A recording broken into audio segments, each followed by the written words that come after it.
morning. Much love, everyone. Hope things are amazing. Just taking in the sun as much as I can, as always. A lot of people don't realize how you can adjust your eyes over time to be able to draw more sunlight in. And you don't have to stare directly at the sun. You can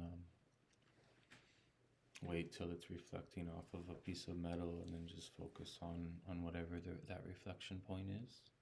And then place your awareness inside as if you are over there at the thing you're looking at. It could be far away or up close, but you can zoom in with your dreaming body and place your awareness inside of the sun. So doing this on large bodies of water like Flathead Lake or places that allow for a really transformative process to happen, it's really powerful. And it just completely changes your being. And I heard people saying, oh, I can't stare at the sun, therefore I can't sun gaze.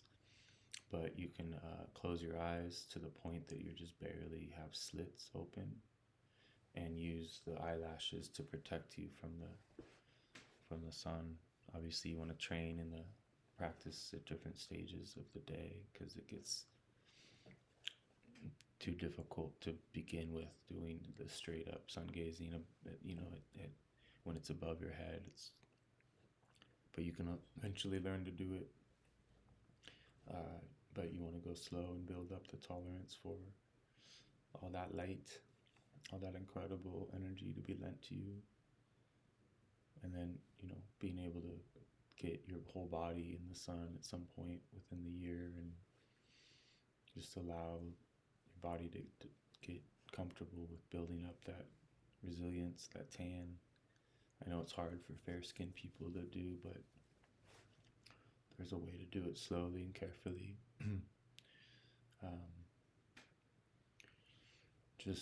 Really impressed with being able to make every moment count and just how expansive life is when you are no longer at odds with what's happening or caught up in some deception around what's going to happen. If we're thinking of the future in fear of the past, and there's no way to really get to know the power of gazing. And gazing goes beyond the sun gazing. You could gaze at fog and rain and different things and learn to trance yourself really intensely. And the more you can stay in a trance state, the more focused you become. And the more you're able to receive music or really allow poetry to move you, or allow a fictional book to transform, fictional or non-fictional, just being able to read. A lot of people tell me they can't read. They have to listen because they're too distracted. But the way to heal that is to learn how to read. And it's going to be confronting if you're not able to focus. But this is how you heal. Just take it slow and get to know why it's so hard for you to focus on the words. And, there's certain books are going to be too difficult to focus on. So you want to start with whatever captures your attention and learn to reestablish that relationship with reading. If possible. I know some people their lives are too intense and it's not the time in their life to return to reading, but all this indoctrination that happens in schooling and stuff, I didn't do any of the school stuff. I just cheated or avoided and skipped and got around it, and I still was able to graduate with good grades because I have that personal power, that capacity to be grandfathered into situations that most people don't. And I learned about that at a young age. I learned that we're all different and we all have different capacities, and you can use your gifts instead of, complaining about anything at all. And the people that break pattern at an early age and free themselves from the slave system perceptually are given a ton of support, but it could be, really dangerous to do that without having guidance and strategy. So you just want to follow your heart all the time instead of try to rebel or try to overthrow or force something to be different than it is. Because our rebel teen, it gets established based on being triggered by our parents or authority, and then how we respond, and that becomes the blueprint of how we behave. So we want to clear our past and release all those storylines and just essentially move beyond and evolve beyond those petty power struggles that end up showing up in relationships as well. And I'm not free of it. If Rachel's in a controlling place and wanting to point out certain things in a way that's out of her wound, and then my rebel teen looks at her as like a mother subconsciously and starts going into that rebellion of what she's trying to communicate. And rather, I don't have to get triggered. I can see what's going on and respond differently as I understand this better and better. So it's all tricky stuff. None of us are really beyond it. I hear people trying to claim that and speaking that to the internet and saying, oh, they've mastered this and that. And it's great. There are people that have embodied this work for sure.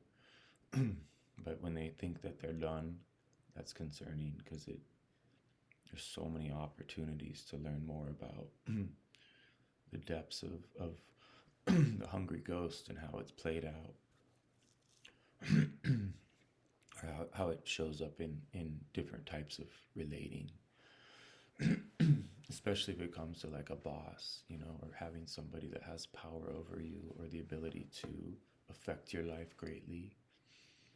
There comes some real intense triggers, and that's where one gets to know themselves really differently than most people do. And that's why Toltecs actually go and look for an egomaniac to work for, a full-on tyrant that but they don't do so ahead of being a warrior. They learn how to handle situations.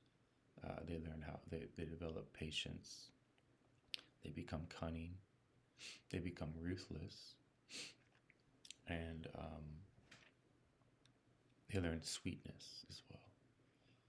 And so all the four combinations of those allows you to navigate social situations without getting beat up. And ruthlessness is not cruelty. It's just the ability, the boldness, the willingness to say and do the things that need to be done and said in order to navigate it. And so you stop being afraid of people. Most people are afraid of being exposed. They're covering something up, and it's all subconscious. Don Juan said everyone is shaking in their boots. Everyone senses their death, and the more you try and avoid feeling your death as an advisor, the less likely you'll be able to get through this realm without getting caught in security and materialism. But that doesn't mean you can't be abundant. Materialism is a trap if you are attached to your accumulation of wealth or objects. But there is a way to balance that and to provide for your kids and to be thriving and be able to go on adventures and use money as a tool. And it's all perspective. A lot of people have savings, but they think they don't have enough money to get through what's coming. And I live very, what would appear to be reckless, because I don't focus on accumulating money. I focus on following feelings and signs, and I celebrate my existence as if this could be the very last day of my life. So I don't allow fear to determine what I do. But that's a tricky thing to navigate. And it's not been an easy path, but it led me to situations where I had to work really hard in the construction industry to sort of, be okay, because I didn't sort of bolster myself up early in life. I was training with the shamans instead and traveling to where they were and living in communities and giving my money to the communities and stuff, which is all just, all culty stuff that I got into. But it's part of how I got to hang out with such powerful people as well. So, in the one of my clients mentioned how in Hollywood all the poor people are the good people and all the rich people are bad, and that's kind of what leads us to all feel like subconsciously like it's not okay to have wealth, but it's really just a poverty mindset that was embedded into us. And those of us that are on a path of heart, it would be really beneficial for us to be thriving and to be able to afford to travel and meet with each other and to be able to do workshops together. And so just making that adjustment, coming out of this idea that we have to just suffer by not being able to do the things that we would like. But it requires great authenticity in order to handle that, so that you don't start to identify with the comfort of this illusion of security that can come with having money. So yeah, I just haven't been able to get involved in the gambling of cryptos and stocks and stuff. It's all consumes people's focus, It doesn't have to, but most people are like constantly checking in and keeping tabs on that. And I can't afford to be in that mindset. But that doesn't mean I won't find a way to navigate it. Don Juan was a stockbroker, and he tricked Carlos. He made Carlos think that he was just this poor Indian that lived in a shack. But that was all staged in a sense for apprentices to,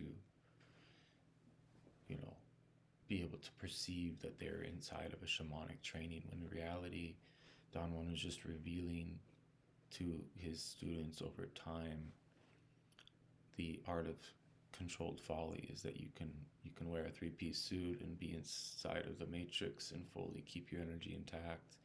You can also go out in nature and be away from people. And our ability to do both is critical. Your aloneness, and then hanging out with people. Like I was at music for 4 nights in a row, just life-changing, healing for me. And I'm about to go into some more, but the whole crowd became like a sea of energy, as it does for me, at times. And then I was outside during set break, and all the mountains and the tree lines was just like the people. It was all a sea of energy. It was all just these horizontal views that you take in of the world, in which you see the patterns. So people are a sea of energy, trees are a sea of energy, the ocean is obviously a sea of energy. And our ability to navigate that sea of energy perceptually determines how much healing happens. So gazing at the ocean and seeing all of it all at once, and just taking it all in silence, will move your perception, and eventually you will merge with what you're observing. You become the thing that you're perceiving. That's what I mean by placing your awareness. Put yourself out there in the middle of the ocean. Place your awareness out what you're observing. So you can isolate one area and you can expand it all the way back. So you're doing both, or very capable of multitasking in that respect. So that's dreaming. You're basically asleep and awake at the same time. Shamans protect themselves by being in dreams. They move their assemblage point in order to handle and witness things that would be too intense to try and observe without moving the assemblage point. In fact, it's a contradiction. You can't do one without the other.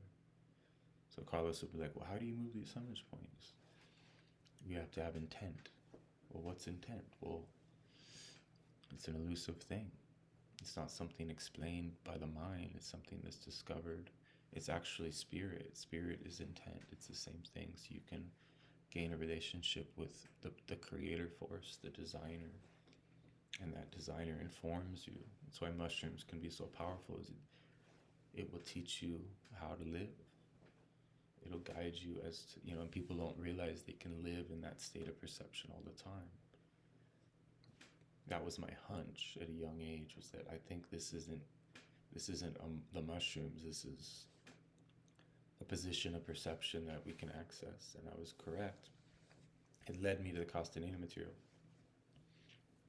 which explains it better than anything I can find.